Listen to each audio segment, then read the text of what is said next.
आज हम लोग राजनीतिक शास्त्र के कुछ महत्वपूर्ण प्रश्न देखेंगे जो हमारे आगामी एग्जाम के लिए महत्वपूर्ण होने वाला है।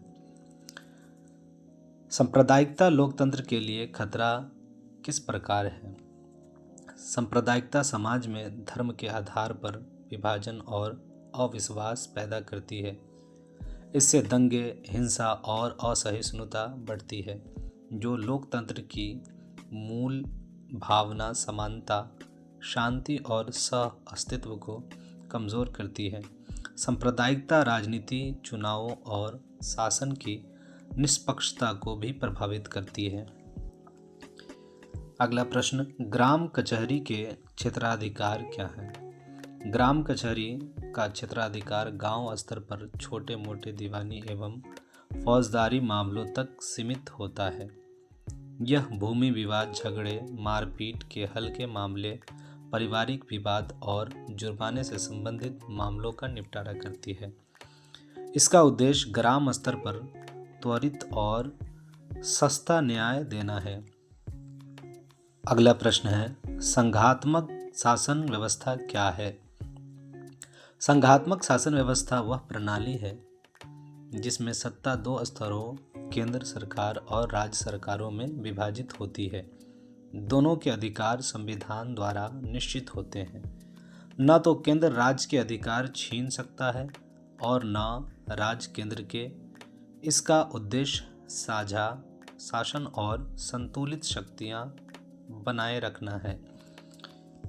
हमारा अगला प्रश्न है, एकात्मक शासन व्यवस्था क्या है? एकात्मक शासन व्यवस्था वह प्रणाली है जिसमें पूरे देश की सर्वोच्च शक्ति एक ही केंद्रीय सरकार के हाथ में होती है।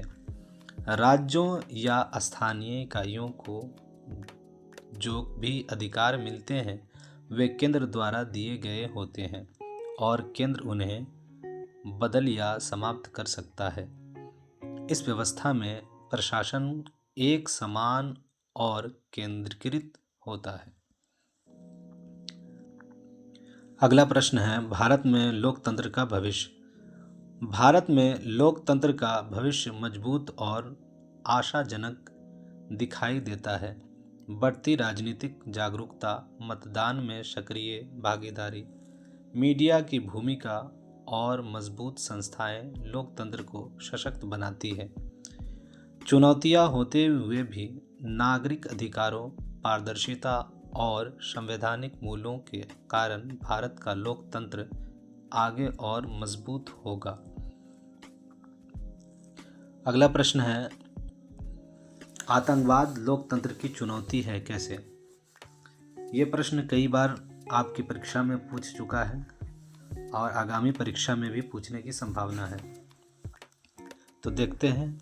आतंकवाद भय और सुरक्षा फैलाकर लोकतंत्र की स्थिरता और शांति को कमज़ोर करता है। यह नागरिकों के अधिकारों, स्वतंत्रता और विकास पर असर डालता है। सरकार को कड़े कदम उठाने पड़ते हैं जिससे लोकतांत्रिक मूल्यों पर दबाव बढ़ता है। इसलिए आतंकवाद लोकतंत्र के लिए गंभीर चुनौती है। अगला प्रश्न है, राजनीतिक दलों के प्रमुख कार्य कौन कौन से हैं?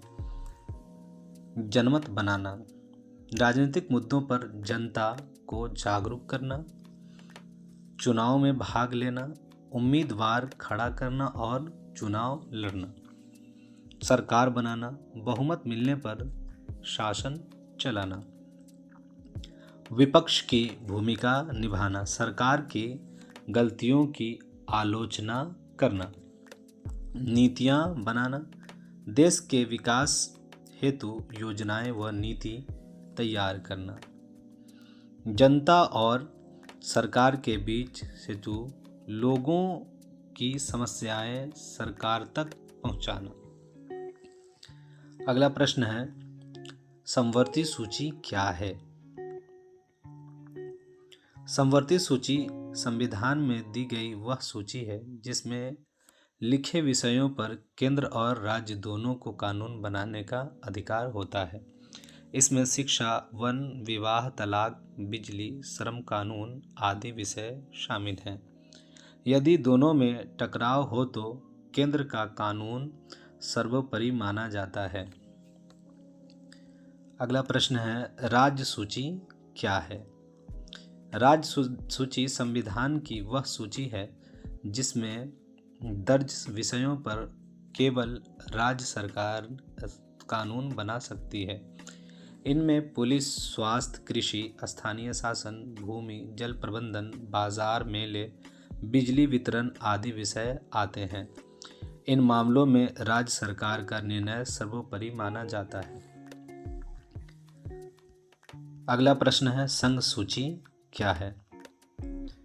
संघ सूची संविधान की वह सूची है जिसमें लिखी विषयों पर केवल केंद्र सरकार कानून बना सकती है। इनमें रक्षा, विदेश नीति, रेलवे, डाक, मुद्रा, संचार, परमाणु ऊर्जा, बैंकिंग, नागरिकता आदि विषय शामिल हैं। इन मामलों में केंद्र का निर्णय अंतिम और सर्वोपरि माना जाता है। अगला प्रश्न है, बिहार में हुए छात्र आंदोलन के प्रमुख कारण क्या है? बिहार में छात्र आंदोलनों के प्रमुख कारण थे शिक्षण संस्थानों में भ्रष्टाचार, बेरोजगारी, भर्ती प्रक्रियाओं में अनियमितता, परीक्षा परिणामों में गड़बड़ी, फीस वृद्धि, महंगाई और सामाजिक अन्याय के खिलाफ असंतोष। इन समस्याओं ने छात्रों को संगठित होकर सरकार व प्रशासन के खिलाफ आंदोलन करने के लिए प्रेरित किया।